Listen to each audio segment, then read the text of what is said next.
So hello everyone, कैसे हो आप सब। आई होप आप लोग सब बढ़िया होंगे। और आज का वीडियो काफ़ी इंटरेस्टिंग होने वाला है। आज इंटरव्यू लेने वाला हूँ मैं बाइनरी का सबसे पॉपुलर ट्रेडर मेरा भाई नोआ। Hi guys, this side trading नोआ। कैसे और हो? आज का वीडियो काफ़ी इंटरेस्टिंग होने वाला है, जिसमें मैं भाई के नेटवर्क के बारे में बात करने वाला हूँ। और इनके फैंस के काफ़ी क्वेश्चन थे, मैंने काफ़ी कमेंट में जाके चेक किए, उनके क्वेश्चन मैं इनको पूछने वाला हूँ। और आज मेरे भाई के बारे में काफ़ी चीज़ें पता चलेंगी कि कितने पैसे कमाते हैं, पहले से रिच थे या फिर और भी काफ़ी क्वेश्चन है। तो फटाफट जल्दी से स्टार्ट करते हैं। तो आज का जो पहला क्वेश्चन है वो काफ़ी इंटरेस्टिंग है। ओके, ठीक है नोआ भाई, स्टार्ट करें। बिल्कुल भाई, बिल्कुल। तो आज का पहला क्वेश्चन है जो है, पहले तो हम जानते हैं, फर्स्टली हम आपकी ट्रेडिंग जर्नी के बारे में कुछ बताइए कि कैसी ट्रेडिंग स्टार्ट किए, कितने प्रॉफिट किए, क्या लॉसेस हुए। काफी लोगों के क्वेश्चन थे कि भाई ये पहले से ही ट्रेडिंग में अच्छे प्रॉफिट कर रहा है या इसने कुछ लॉस भी किए हैं। ओके दोस्तों, तो अगर मेरी ट्रेडिंग जर्नी की बात की जाए, so I started with only 350 rupees. मैंने 350 रुपये से स्टार्ट किया था ठंडा भाई। एंड अगर बात आती है कि यार सिर्फ स्टार्टिंग से प्रॉफिटेबल हो, तो डेफिनेटली ऐसा नहीं होता है। हर ट्रेडर को लॉसेस भी झेलने पड़ते हैं, हर ट्रेडर को वो दुख दर्द पीड़ा सब चीज़ों से निकलना पड़ता है। दिन रात रोना, even I कटेड my here with a trimmer जब मेरा लॉसेस हुआ था। एंड बहुत सारे चीज़ें मैंने लाइफ में देखी है when it comes to my family. और बहुत चीज़ें ट्रेडिंग जर्नी में मतलब मेरे को बहुत कुछ सिखाया भी है। एंड मेरे को इतना स्ट्रॉन्ग बिल्ड कर दिया ना कि इट्स लाइक मुझे कोई हरा नहीं सकता, मुझे ऐसा फील होता है। I am very strong. जो पहले होता था आंसू खुद भी निकलते थे, इट्स लाइक आंसू होते क्या है, वो अब निकलना भी बंद हो गया एक तरीके से। So it's was very difficult for me. And ऐसा नहीं कि एकदम से मैं प्रॉफिटेबल ट्रेडर बन गया। यहाँ तक पहुँचने में 4.5 साल लग गए। जब मैं 15 साल की उम्र था, 15 साल की उम्र का लड़का था मैंने उस टाइम अपना घर बार सब कुछ छोड़ के एक तरीके से मैं स्कूल के साथ साथ मैं एक जगह जाता था, वहाँ दूध बेचता था। ठीक है, दुकानों पे जाता था, वहाँ से दूध लेके घरों पे जाके बेचना होता था। दैन उसके बाद मैं क्रिकेट बहुत अच्छा खेलता था। मैंने एम्पायरिंग की जॉब भी करी, क्योंकि जब क्रिकेट खेलता था मैं इवन दिल्ली कैपिटल्स के कैंप तक सेलेक्ट हुआ। बट फाइनेंशियली प्रॉब्लम की वजह से वहाँ तक नहीं पहुँच पाया अनफॉर्चुनेटली। बट जो होता है अच्छे के लिए होता है यार। आज जहाँ पर हूँ, definitely I am very proud of my self. And मेरी फैमिली मेरे को बहुत प्राउड फील करती है। हाँ, 2-3 साल मेरे इतने अच्छे नहीं निकले थे स्टार्टिंग में, क्योंकि लॉस में मैंने बहुत झेला था। क्योंकि जो मैं पैसे कमाता था 5-6 हज़ार रुपये दूध बेच के जाके घरों पे 5-6 हज़ार आते थे। फिर मैं कुछ यूट्यूब पे वीडियोस बनाता था। I was influencer also, gamer था। तो मेरे टोटल 15-20 हज़ार रुपये आते थे, घर पे आधे देता था, जो आधे बचते थे वो ट्रेडिंग में डाल देता। और स्टार्टिंग में मैंने 2-3 साल बहुत लॉस किया। इवन मैंने 1.5 लाख रुपए तक का लॉस किया स्टार्टिंग में। एंड उसके अलावा मैंने दोस्तों से उधारी ली, घर वालों को झूठ बोलता था यार कि 1000 रुपये 1500 रुपये की बुक आने वाली है, बोर्ड के पेपर है, प्री बोर्ड के पेपर, उनके लिए बुक चाहिए। एंड वो पैसे जाके साइबर कैफे से जाके पैसे ऑनलाइन डाल देता था। एंड मैंने बहुत लॉसेस किए स्टार्टिंग में। तो देखो भाई, हर कोई जो भी ट्रेडर बोलता है नोआ भाई को कि भाई काफी अच्छे प्रॉफिट कर रहे हैं, तो इनने लॉसेस भी झेले। ऐसा नहीं है कि कोई भी ट्रेडर डायरेक्ट पहले से ही प्रॉफिट करता है, नहीं, उसने भी लॉसेस झेले। उसने अपनी लाइफ में काफी मेहनत की है और वो आज जहाँ पर है, काफी प्राउड है मेरे भाई नोआ के लिए मुझे। तो चलो यार, अभी पढ़ते हैं सेकंड क्वेश्चन के दौरान, जहाँ पे लोगों का डाउट था। भाई देखिए, सेकंड जो है वो काफी इंपॉर्टेंट है, तो मैं पढ़ के बता देता हूँ आपको। भाई सच बताऊँ तो लोगों को लगता है कि तुम पहले से अमीर हो, मतलब पापा के पैसे है इसलिए इतना उड़ाता है और ऐसा लोग घूमता है। तो इसका क्या बोलना है आपके? सो अगर स्टार्टिंग से बात की, डेफिनेटली आपके दिमाग में डाउट हो सकता है कि क्या बात है, मैं एक रिच बच्चा बन के दिखा रहा हूँ जिसके माँ बाप ऑलरेडी रिच है। सो देखो दोस्तों, I belong to a middle class family. Lower middle class नहीं बोलूंगा, एक एवरेज मिडिल क्लास फैमिली से मैं बिलोंग करता हूँ। मेरे पापा की तनख्वाह थी 15 से 25 हज़ार रुपये एट द एज ऑफ 58। जब पापा 58 ईयर्स के थे, मैं 13 ईयर का था। जब मैं 15 साल का हुआ, जब मेरे को मैच्योरिटी हुई, मैच्योरिटी एक तरीके से मैं मैच्योर हो गया जब पापा 60 साल के थे। एंड उस टाइम पापा की कंपनी से रिटायर्ड हो गए थे वो, क्योंकि वो 60 साल के हो गए थे। अब मतलब वो बूढ़े हो रहे थे, ठीक है। एंड द थिंग इज, अब वो काम नहीं कर सकते, वो मशीन से उठाना, काम करना, 8-10 घंटे खड़ा होना एक जगह, it was very very hard for him and for us also, कि उनको देखना ऐसे। तो आई डोंट थिंक सो कि एक मैं रिच पैदा हुआ टाइप ऑफ। एंड उसके बाद इतना प्रॉब्लम आ गई थी, मेरा घर बिकने पे भी आ गया था। आई जस्ट रिमेंबर कि मेरी मम्मी बोल रही थी बस कि घर बिकने वाला है, अब हम क्या करें। पापा ऑटो रिक्शा का काम करने वाले थे, स्टार्ट करने वाले थे। कैसे कैसे करके मैंने रोका, क्योंकि मुझे पता पापा की 60 साल की उम्र थी। 60 साल की उम्र में ऑटो रिक्शा चलाना it's not very easy. And मेरे पापा को बहुत एंगर इशू थे भाई, बहुत गुस्सा रहते थे पापा। तो मुझे नहीं पता था कि वो नहीं कर पाएंगे यार। पता है यार, एक इंसान, एक मर्द अपना घर चलाने के लिए, एक पति मतलब अपना घर चलाने के लिए, एक बाप अपना घर चलाने के लिए क्या कुछ नहीं करता। आई नो दैट, मैंने जो चीजें देखी हैं। बट डेफिनेटली मेरे पापा मेरे सब कुछ हैं। एंड उनकी वजह से, उनको देख देख के मैं आज यहाँ तक पहुंचा हूँ। एंड डेफिनेटली यार, मैंने खुद के बल पे ये बिल्ड किया, सब कुछ खुद से कमाया। आई स्टार्टेड फ्रॉम जीरो नहीं बोलता, 350। I started from 350 rupees. पापा से मैंने 350 रुपये लिए थे, उससे ज्यादा तो नहीं। 350 रुपये मम्मी पापा का थैंक यू सो मच, उन्होंने 350 रुपये दिए। एंड बीच में जो 1500 रुपये 1000 रुपये मैं किताबों के नाम पे चोरी करता था, तो वो मैंने लिया। बाकी तो सब कुछ यार मैंने खुद के दम पे बिल्ड किया है। तो यार नोआ भाई की स्टोरी तो काफ़ी हार्ड रही है अभी तक, टू बी वेरी ऑनेस्ट। भाई बंदे ने बहुत मेहनत किया है, अपने घर पे प्राउड मोमेंट लाया है, अपने घर की हर एक चीज़ पूरी करने की कोशिश कर रहा है मेरे भाई ने। तो मुझे काफ़ी अच्छा लगा ये सुनकर कि नोआ ने इतनी मेहनत करके इतना आगे बढ़ा है। और भाई अभी तो स्टार्टिंग है, अभी और आगे जाना है, क्या बोलते हैं? भाई बिल्कुल भाई बिल्कुल, बहुत आगे जाना। तो थर्ड जो क्वेश्चन है वो थोड़ा सा पर्सनल है आपका। वीडियो में कई बार पापा की बीमारी के बारे में सुना है, अगर कंफर्टेबल हो उसके बारे में कुछ शेयर कर सको तो अच्छा होगा। सो अगर पापा की बात की जाए तो जैसे कि मैंने बताया 60 ईयर्स के थे पापा जब रिटायर हो गए थे कंपनी से। जनवरी के टाइम हुए थे, जनवरी 28 या 31 के बीच में, मुझे कंफर्म डेट नहीं पता है। देन हमारा प्लान बना था कि मार्च के टाइम पे we will go to Vrindavan, Mathura. हमारा ये प्लान बना था कि हम मथुरा जाएंगे। देन राजस्थान में एक बालाजी, मेहंदीपुर बालाजी का मंदिर है, हम वहाँ पर जाएंगे। हम गए थे। नेक्स्ट डे मेरा बोर्ड का पेपर था, 12th में था मैं उस टाइम, बोर्ड का पेपर था, मेरा कंप्यूटर का पेपर था। Belong to PCM, physics chemistry math, मेरा साइंस था मेरे पास। सो मैं कंप्यूटर का पेपर देके जस्ट कॉलेज स्कूल से बाहर निकला था, जहाँ पर भी मेरा बोर्ड का पेपर पड़ा था, इस कॉलेज में स्कूल में जाना है। मैं पेपर देके जस्ट बाहर आया था एंड आई सॉ कि मेरे पास फ़ोन था। जब मैंने इतना अचीव कर लिया था कि जब मैं 12th क्लास में था कि मेरे पास एक फ़ोन था, मैंने खुद के दम पे जो खरीदा था, इट वॉज iPhone 13, जो मैंने पहली बार खरीदा था एट द एज ऑफ 16 या 17 के टाइम पे। So the thing is I just so my phone. मैंने देखा यार कि लाइक 4-5 कॉल हैं, मेरे मौसी के, मेरे चाचा के, मम्मी के, मेरी बहन के। I was confuse. मैंने सबसे पहले अपनी मौसी का कॉल उठाया, उनका रियली कॉल आता टाइप ऑफ कि उनको मेरा नंबर भी कहाँ से मिला। तो वो अननोन नंबर था। मैंने कॉल किया ना, आस्क हेलो कौन बोल रहा है, तो ही सेट लाइक मेरी मौसी बोली कि मैं बोल रही हूँ करके। मैंने कहा मौसी नमस्ते। देन मेरी बात हुई तो उन्होंने मेरे से पूछा कि लाइक पापा कैसे हैं, अभी पापा की तबीयत कैसी है। मैंने कहा पापा तो ठीक है, बट एक्चुअली क्या होता है, कल परसों मम्मी की थोड़ी तबीयत खराब थी। मैंने कहा मम्मी को थोड़ा बुखार है था, पर वो भी अब ठीक हो जाएंगी, दवाइयाँ ली थी मम्मी ने आज। तो पीछे से जस्ट मेरे को आवाज़ आई, इसको शायद पता नहीं है अभी क्या हुआ है, ऐसा टाइप ऑफ। मेरी जो फट के आते हैं इस टाइम, मैंने जस्ट कॉल काटा, मम्मी को कॉल किया। मम्मी बोली कि बेटा तू घर पे आ जा, बेटा तू इस हॉस्पिटल में आ जा, तेरे पापा एडमिट है। मैंने पूछा बार बार क्या हुआ। मम्मी ने नहीं बताया कुछ भी, मम्मी ने नहीं बताया। मेरी आज तक उस चीज़ को लेकर सांस फूलती है। एंड उसी टाइम मेरे एक फ्रेंड थे साथ में, ठीक है। तो मैंने उस टाइम में बुलेट भी ली थी। मैंने 17 साल की उम्र बुलेट भी खरीद ली थी खुद के दम पे। तो मेरे पास वो बुलेट थी, मेरे से वो एक मेरे पे स्टैंडर्ड वाली जिस पर किक लगती है। तो मेरे से एक ईजी किक लगा लेता हूँ, क्योंकि मेरे वो बहुत टाइम से हो गई थी, 6-7 महीने, तो आराम से किक लग जाती है। सो एट दैट टाइम मेरे पास बुलेट थी एंड मेरे से किक नहीं लगी भाई। आई ट्राइड अ लॉट और 10 मिनट 15 मिनट ऐसे निकल गए। फिर मेरे एक दोस्त ने किक लगा के चालू करके कि तू जा करके। एक्चुअली उसकी भी गलती नहीं यार, उसको भी एक बहुत इंपॉर्टेंट काम से जाना था, उसकी मम्मी की तबीयत खराब थी। तो मैंने कहा बोला भाई तू जा, मैं जाता हूँ। मैं जो पहुँचा, रास्ता था कम से कम 28 से 30 मिनट का। जब मैंने ऑनलाइन देखा, I is there in just 30 minutes, 13 minute के अंदर मैं वहाँ पहुँचा हॉस्पिटल पे। बुलेट खड़ी करी, गार्ड बोलता रहा हटाओ। मैं चाबी ऐसी खोल के चले, भाई तू लिखा ले, मेरे बस की नहीं है। मैं भागा ऊपर ICU की तरफ एंड आई सॉ कि लाइक पापा कैसे, पापा लेटे हुए थे बेड पे। तो ऐसे मम्मी ने मेरे सामने जैसे मैं एंटर किया, मम्मी ने ऐसे हाथ उठा रखा था एंड मम्मी ने एक सिंगल वर्ड नहीं बोला। मम्मी ने पापा का हाथ छोड़ा, पापा का धम से गिरा एकदम हाथ। मेरी जी फट के हाथ में आ गई थी उस टाइम, सच में फट के हाथ में आ गई थी। एंड एकदम से जब मम्मी ने बताया कि तेरे पापा पैरालाइज हो चुके हैं, दोनों हाथ पैर, बस उनका मुंह मतलब वो बोल पा रहे हैं, तो that time was very hard for me. And 3 दिन थे हमारे पास, क्योंकि 3 दिन बाद ऑपरेशन का इज द ओनली सॉल्यूशन। उनको ब्रेन हैमरेज हो गया था, ब्रेन स्ट्रोक हो गया था, तो उसकी वजह से बॉडी पैरालाइज हो गई थी। जब वहाँ तक नर्वस सिस्टम तक उनके पास कुछ टास्क नहीं पहुँच पा रहे थे, एक तरीके से आप बोल सकते हो। सो 3 दिन का टाइम था। आई प्रेड अ लॉट, और मैं आज ही बोलता हूँ, ये वीडियोस पे लाइव बोल रहा हूँ, कोई भगवान ने बिलीव ना करे, मैं करता हूँ भाई। मेरे घर के पास एक मंदिर था दुधेश्वरनाथ, ठीक है। मैंने वहाँ बहुत पूजा करी। मैंने वादा किया था कि लाइक अगर पापा ठीक होते हैं मैं 100 दिन लगातार आऊँगा। जैसे ही मैंने बोला 48 आवर्स बीत चुके थे, जब तक 24 घंटे में रिपोर्ट नेगेटिव आई, वो जो क्लॉटिंग होती दिमाग में वो बढ़ गई। 48 आवर्स बाद भी वो फिर बढ़ गई। आखिरी 24 घंटे बचे थे, ऐसे लाइक शाम का टाइम हो रहा है, कल सुबह डॉक्टर रिपोर्ट देगा 7 बजे करीब, ये था हमारा सीन। शाम को मैं मंदिर गया, मैंने बहुत प्रार्थना करी, मैं 100 दिन लगाता रहूँगा शिव जी, ऐसा टाइप ऑफ। एंड कोई बिलीव करे ना करे यार, मैं बिलीव करता हूँ क्योंकि वो सच्चाई हुई थी। सुबह 7 बजे डॉक्टर का कॉल आया, बाहर जो गार्ड बैठता ICU ऑफिस के बाहर बैठता, उसने कॉल किया एंड आई सेड जल्दी से आ जाओ, डॉक्टर बुला रहा है। मैं डर गया, मैंने कहा फक क्या हुआ है। फिर वो जो 13 मिनट का रास्ता था वो 7 मिनट में कवर हुआ। तो आप सोच रहे हो कि मेरी कितनी फटके हाथ में आ गई थी। मैंने हेलमेट भी नहीं बांधा, मैंने दीदी को बैठाया, मुझे पता नहीं था मेरी दीदी पीछे है भी नहीं है, मैं कुछ नहीं देख रहा था। मैं इतनी तेज अपनी बुलेट भगाया, मैं हॉस्पिटल पहुँचा।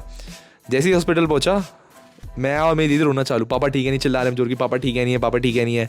डॉक्टर ने फिर बताया पापा ठीक है, तुम्हें क्या हो एकदम से, इतना डर क्यों रहे हो। फिर उसने उन्होंने गार्ड को डराया कि ऐसे नहीं बोलना चाहिए, बताना चाहिए था कि हमें सिर्फ दवाइयाँ मंगवानी है। तो डॉक्टर ने ऐसे चार्ट दिखाया जो एक्सरे वगैरह रहता है, तो एंड वी जस्ट सॉ कि वो क्लॉटिंग वहाँ रुक गई है। पापा का जो हाथ था, जो पैर थे, जो पैरालाइज थे, स्टार्टिंग मूवमेंट वो चालू हो गई धीरे धीरे। So we were very happy and at that time it was very hard for me. अभी भी पापा उतने ठीक नहीं हुए, बट ठीक है, बहुत भगवान की वजह से बहुत बच गए हैं। लाइक अच्छा खासा वॉक कर रहे हैं, अच्छा खासा खा पा रहे हैं, चल पा रहे हैं। तो या वो मेरे पापा की उस टाइम की वो थी। देखिए भाई, लाइफ कितनी भी हार्ड हो, अगर एक बंदा चाहे, अपने आप में ईगो आ गया, उसमें मेल ईगो आ गया कि भाई मुझे ये करना है, तो वो करके दिखा सकता है। और वो जीता जाता सबूत मेरा भाई नोआ है यहाँ पर बैठा। आपकी एज क्या है नोआ भाई वैसे? Right now I M 20। देखिए भाई, 20 साल में बंदे ने इतना बना लिया अपने आप को, तो आप सोच सकते हैं अभी तो उसका 20 है और बाकी है 10 साल 30 होने में। तो आप देख सकते हैं कि ये यहाँ से यहाँ पर है अभी और बाकी कहाँ तक पहुँचेगा मेरा भाई। और भाई मैं तो हुई आपके साथ बिल्कुल डेफिनेटली।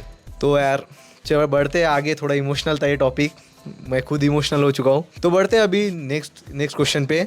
भाई काफ़ी लोगों का मैंने कमेंट देखा है कि भाई आपकी नेक्स्ट कार कौन सी होने वाली है, क्या आने वाली है। काफ़ी लोग बोल रहे हैं नोआ भाई कौन सी गाड़ी ले रहे हो। आपके कमेंट बॉक्स आप देखोगे तो भर के, तो लाइक मेरी टीम बैठी थी तो उनने निकाले, तो मैं पूछा आपको क्वेश्चन था कोई है कि नहीं। मैं समझाता हूँ। एक बहुत बड़ा कमेंट था, मैंने 17 साल की उम्र में एक्सयूवी ली थी, एक्सयूवी 730 लाख की कार। अब मैं 20 का हो गया, 3 साल तो कोई कार नहीं आई घर में, तो डेफिनेटली क्वेश्चन आएंगे। और आजकल तो मैं पता ही सोशल इन्फ्लुएंसर बहुत सारे लग्जरी कार, स्पोर्ट्स कार्स ले रहे हैं, तो डेफिनेटली एक डाउट तो उठता ही है कि भाई तुम कौन से ले रहे हो। जब करोड़ों में कमा रहे हो तो क्यों करोड़ों की कार घर पे नहीं खड़ी है। सो देखो प्लान तो है गाड़ी खरीदने का, डेफिनेटली है और वो होगा भी। बट एक चीज है, मैं नाम रिवील नहीं करना चाह रहा क्योंकि जो कार है उससे बढ़कर कोई कार नहीं। बट एक हिंट दे देता हूँ छोटा सा, the car name start with R. अब आप तुम लोग सोच लो उस कार का नेम क्या है, मैं इससे आगे नहीं बताऊंगा। बट जब भी आएगी गाड़ी तो उससे ऊपर के कोई बढ़ के कोई गाड़ी नहीं होगी और किसी के पास वो होगी नहीं। कौन सी भाई मुझे तो बताओ। पता था बाद में, वीडियो के बाद में बताता हूं। चलो ठीक है, चलो नेक्स्ट टॉपिक पे बढ़ते हैं। अरे भाई ये तो जो टॉपिक है ये काफी इंटरेस्टिंग है, काफी इंटरेस्टिंग है। ये कम से कम आपको 100 नहीं 200 नहीं 300 से 500 बार पूछेंगे भाई तुम्हारी नेटवर्क क्या है, भाई तुम कितना कमाते हो। ये आपका क्या कहना है? सो अगर नेटवर्क की बात की जाए, देखो यार डेफिनेटली नहीं बता सकता, सीधी बात। पर मैं इतना बता सकता हूँ, बट इतना बता सकता हूँ कि आराम से दिन का 2 लाख 3 लाख का भी खर्चा हो जाता है एक दिन के अंदर आराम से। एंड उसके अलावा प्रॉफिटेबल ट्रेडर की प्रॉफिट्स की बात की जाए, सो इट्स टुडे जब मैं वीडियो रिकॉर्ड कर रहा हूँ, इट्स 31 जनवरी। हमें नहीं पता है कब वीडियो अपलोड होगी, 1 हफ्ते 2 हफ्ते बाद कभी भी होती है। 31 जनवरी को मैं वीडियो रिकॉर्ड कर रहा हूँ। अगर आज की प्रॉफिट की बात की जाए, अराउंड 7 लाख रुपये का मेरा आज का प्रॉफिट है। एंड लास्ट वीक मेरा $40,000 का प्रॉफिट था, इंडियन करेंसी 35 लाख रुपये का प्रॉफिट था। मैं ओवरऑल नहीं बता सकता आपको नेटवर्क, डेफिनेटली मुझे पता है कि मैं कितना कमा रहा हूँ महीने का, साल का। बट अगर आपको वीडियो चाहिए होगी तो डेफिनेटली अगर थंडर भाई को नेक्स्ट पॉडकास्ट के लिए आता है, नेक्स्ट इंटरव्यू के लिए अगर डेफिनेटली आप लोग रिकमेंड करोगे तो नेक्स्ट वीडियो में डेफिनेटली मैं बता दूंगा। ठीक है भाई, जिसको चाहिए, जिसको पता करना है, फटाफट कमेंट कर देना भाई नेक्स्ट वीडियो इंटरव्यू नोआ भाई के साथ, नेक्स्ट वीडियो। और मैं जल्दी से जल्दी नोआ भाई को पकड़ के लेके आऊंगा। बिल्कुल। ठीक है, अब भाई नेटवर्क की तो बात आ गई है। नोआ भाई ने बोले इतना, अब इतने ट्रेडिंग में प्रॉफिट करते तो क्यों ना इनको ट्रेडिंग रिलेटेड एक डाउट पूछ लिया जाए, जो काफी लोगों का क्वेश्चन था कि इतने बार लीडर बोर्ड में आते हो तो तुम्हारी फेवरेट स्ट्रैटेजी क्या है, मतलब ट्रेडिंग में क्या स्ट्रैटेजी जो तुम यूज करते हो जिससे प्रॉफिट कर सको और मेरे भाई लोग भी जो आपको देखते हैं वो भी प्रॉफिट कर पाए। देखो ऐसा कोई फेवरेट स्ट्रैटेजी या इंडिकेटर तो नहीं है, क्योंकि trading needs a lot of thing. मैं समझाता हूँ, patience, discipline, money management, risk management, price action हो गया। उसके अलावा बात की जाए तो मार्केट ट्रेंड देखना पड़ता है, बायर सेलर प्रेशर हो गया, आपको candle psychology, candle stick pattern, and उसके अलावा आपको न्यूज़ देखनी होती है एंड बहुत सारी चीज़ें, सिर्फ 1-2 चीज़ नहीं, बहुत सारी चीज़ें हैं। एंड सबसे इंपॉर्टेंट, ओवर ट्रेडिंग करके आप लॉस ना कर दो। एंड उसके अलावा बात की जाए तो अगर आप बिगिनर हो तो कितने अमाउंट की ट्रेड लेनी है, सब कुछ मनी मैनेजमेंट के अंदर आ जाता है। बट डेफिनेटली मैं आपको कुछ 3 से 4 चीज़ें बता देता हूँ जो सबसे इंपॉर्टेंट है। सबसे पहली इंपॉर्टेंट जो चीज़ है आपकी है मनी मैनेजमेंट होना चाहिए, क्योंकि आप, मुझे जहाँ तक पता है आप बिगिनर होगे शायद, जो अगर आप वीडियो देख रहे हो या आपको ट्रेडिंग जर्नी स्टार्ट करनी है। मैं बिगिनर्स के लिए ज़्यादा बताऊँगा, क्योंकि अगर आप ऑलरेडी ट्रेड करोगे तो आपको पता चल गया होगा, लेकिन बिगिनर्स के लिए मैं ये रिकमेंड करूँगा कि आप प्रॉपर्ली पहले मनी मैनेजमेंट जानो होता क्या है। क्योंकि आप जहाँ तक मुझे 1000-2000 रुपये से अपनी ट्रेडिंग जर्नी स्टार्ट करने वाले हो, एंड उससे इतना, देखो दोस्तों झूठ नहीं बोलूँगा, उससे इतना अच्छा खासा प्रॉफिट नहीं हो पाएगा। But definitely it's not impossible, but it's मुश्किल आप कह सकते हो, बट डेफिनेटली आप कर सकते हो, इतना हार्ड नहीं है, ठीक है। बट द थिंग इज, अगर आप 1000-2000 मतलब बिगिनर की तरह स्टार्ट करो तो money management is very important. Then अगर आपको स्टार्टिंग से कुछ सीख के चलना है तो एक प्राइस एक्शन सीख लो, price action is very very important, ठीक है। मार्केट ट्रेंड सीख लो, एंड न्यूज़, मतलब कि कोई भी आप अगर ट्रेडिंग खोल रहे हो, मतलब ट्रेडिंग अकाउंट खोल रहे हो अपना, कुछ भी आप मार्केट देख रहे हो, तो उससे पहले आपको न्यूज़ देख लेनी चाहिए कि कौन सी न्यूज़ चल रही है, कि आज मैं ट्रेड लूँ या नहीं लूँ। एंड डेफिनेटली यार तुम्हें इस पर कंट्रोल बहुत करना पड़ेगा। थंडर डेफिनेटली पता ही होगा कि लाइक अगर इस पर कंट्रोल नहीं किया तो सब कुछ खो दोगे। Discipline is very very important. अब डिसिप्लिन की ने बात की है तो मैं तुमको एक शेयर कर देता हूँ, मेरी भी एक है स्टोरी भाई कि क्या हुआ था जब मैंने नए नए ट्रेडिंग स्टार्ट किया था तो मुझे पता नहीं था ट्रेडिंग होती क्या है। अब मेरे एक फ्रेंड ने बोला कि भाई ट्रेडिंग में पैसा ऐसा है। मैं देखा एक दो वीडियो, बोला हट क्या है, मैं अभी पैसे कमा के दिखाता हूँ। मैंने जस्ट ट्रेडिंग में लगाया विदाउट नॉलेज। मैंने डाला था कुछ 5-10 हज़ार रुपये। पहले 3 ट्रेड लगाया ऐसे देख के, हाँ ऊपर जा रही ऊपर ले लेता, फिर हो गई मेरी प्रॉफिट भी हुई। फिर भाई मेरे लॉस होने लग गए और मेरे को आ गया गुस्सा। अब मेरे को क्या पता था कि भाई ट्रेडिंग में प्रॉपर मनी मैनेजमेंट और नॉलेज के साथ करना पड़ता, वो होता ही है। और वो मैंने वही रात 1 घंटे के अंदर पूरे पैसे डुबा दिए। फिर मैंने बाद में सीखा पढ़ा, और मैं हमेशा मेरी वीडियो में भी ये बोलता हूँ कि मनी मैनेजमेंट और साइकोलॉजी एक ऐसी चीज़ है, आप नॉलेज भी ले लोगे बट आपका अगर मनी मैनेजमेंट और साइकोलॉजी पे हाथ नहीं है तो आपके पैसे पूरे ही डूबेंगे। डेफिनेटली, ठीक है, तो ये ध्यान में रखिए। और अगर आपको स्ट्रैटेजी चाहिए या फिर इंडिकेटर तो हम दोनों मिलके एक वीडियो भी लेकर आएंगे आप सभी के लिए। डेफिनेटली साथ में सिखा भी सकते हैं फ्री में ट्रेडिंग, अगर आपको साथ में सीखना है। बिल्कुल बिल्कुल। अब बात करें ट्रेडिंग के बारे में, तो बेस्ट बाइनरी ब्रोकर कौन सा होगा नोआ भाई आपके लिए? बेस्ट अगर बाइनरी ब्रोकर की बात की जाए तो मेरे हिसाब से देखो, वैसे तो 2-3 है जो अगर बेस्ट की बात की जाए तो वन ऑफ द बेस्ट की बात करोगे तो it will be binary option में क्वार्टिक्स, जहाँ पर आपको कोई भी प्रॉब्लम फेस करने को ना मिले, कोई भी इशू फेस करने के लिए ना मिले, चाहे वो डिपॉजिट विड्रॉल से रिलेटेड हो, चाहे आपके पैसे कहीं अटक ना जाए, वो डर रहता है ना, वो कभी नहीं होगा। एंड डेफिनेटली भाई if you need like any help related to binary option then you can contact both of us. हम क्वार्टिक्स पे इवन बोथ ट्रेड भी करते हैं, वैसे मैं बाइनो पे भी करता हूँ बट क्वार्टिक्स पे ज़्यादा बेहतर है। मैंने बाइनो को कुछ टाइम पहले ही लीव किया था क्योंकि मुझे थोड़ा डिपॉजिट विड्रॉल का प्रॉब्लम था। So best broker will be Quotex definitely. Olymp Trade ने भाई किस किस के पैसे नहीं दिए, मेरे भी उसमें अटके, मेरे बाइनो में अटक गए यार एक बार। अरे बाइनो में भी अटके मेरे वो मैसेज भी आता भाई। मुझे भाई to be very honest Quotex भाई कभी मेरे को आज तक प्रॉब्लम नहीं था। ठीक है, टाइम लगता है बट ना मुझे पैसे हमेशा मिले। Support team is also very good. हाँ भाई, सपोर्ट टीम भी रिप्लाई बहुत जल्दी देती है। और वैसे अगर आप लोगों को भी कभी कोई प्रॉब्लम आ रही है डिपॉजिट विड्रॉ में तो आप हम दोनों को पूछ सकते हैं, आप आपकी हेल्प करेंगे। आपकी डिपॉजिट विड्रॉ में अगर कोई प्रॉब्लम है तो प्रॉब्लम सॉल्व करने की पूरी ट्राई करेंगे हम दोनों भाई। अगर आपको बात करनी है हमें तो नीचे में टेलीग्राम की लिंक दी है हम दोनों की, वहाँ पे आप हमें मैसेज कर सकते हो। ठीक है, तो बढ़ते हैं आगे। अब नेक्स्ट क्वेश्चन जो है वो काफी इंटरेस्टिंग है भाई। आपकी कोई गर्लफ्रेंड है?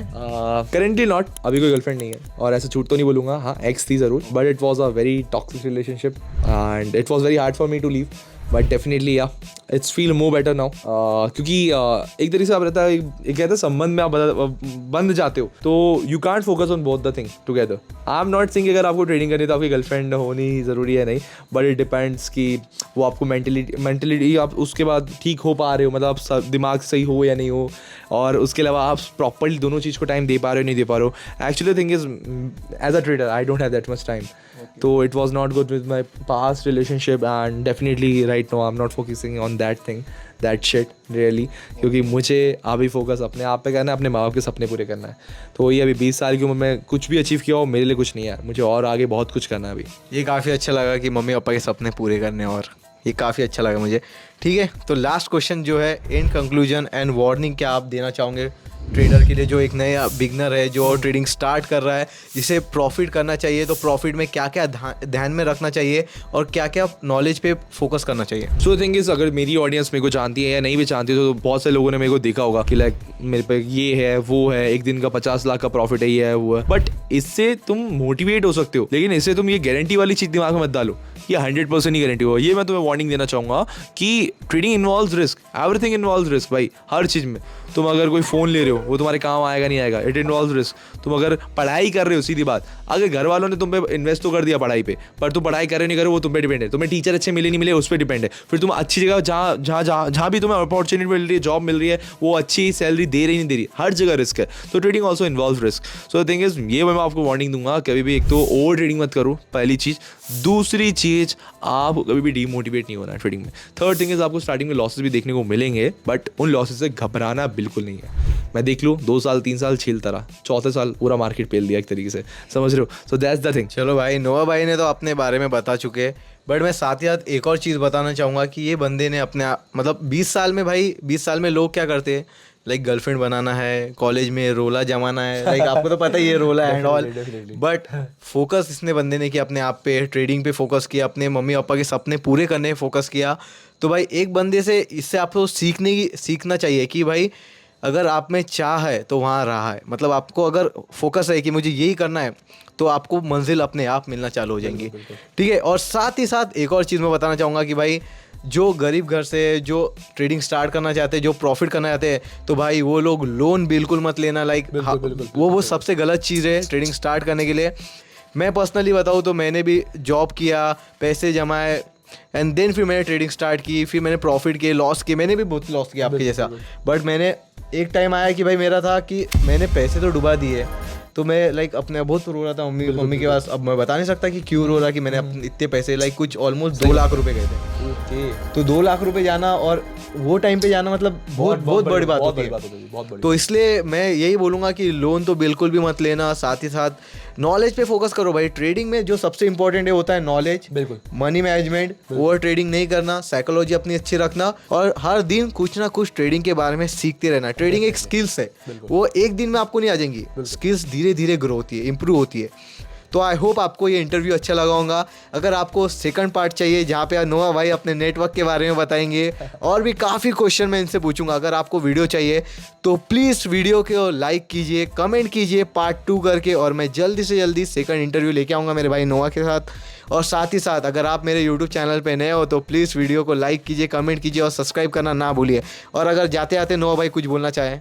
डेफिनेटली बस मैं किसी भी चीज़ से नहीं बोलना चाहूँगा, बस एक जो इन्होंने चीज़ बोली है कि लाइक जो लोन वाली बात, वो मुझे बहुत ही अच्छी लगी। द थिंग इज़, आप कभी भी, आपके पास अगर बैकअप पे पैसा नहीं है तो आप बिल्कुल मत इस चीज़ में घुसो, ठीक है। आपको बैकअप पे कुछ ना कुछ तो भाई देखो, या तो आपके घर वालों का पैसा या खुद का इकट्ठा किया हुआ पैसा है कोई, या फिर कोई जॉब तो चाहिए। तो इस चीज़ का ध्यान रखना। बाकी कभी भी पास में जो हुआ उसको मत सोचो, ठीक है। चाहे वो रिलेशनशिप हो, चाहे वो तुम्हारा लॉस हो, चाहे वो तुम्हारा प्रॉफिट हो, चाहे वो तुम्हारे कल के रिजल्ट्स हो, आज के रिजल्ट पे फोकस करो। जैसे मान के चलो 12 बजे के पहले के रिजल्ट 12 बजे के पहले के हो गए, वो पास में जा चुका है। प्रेजेंट तुम्हारा आज का दिन है, तो आज के दिन पे फोकस करो and this is the fucking time भाई। आज नहीं तो कभी नहीं, मैं तो हमेशा ये बोलता हूँ। दैट्स इट, मिलते हैं जल्दी, ठीक है, बाय बाय बाय।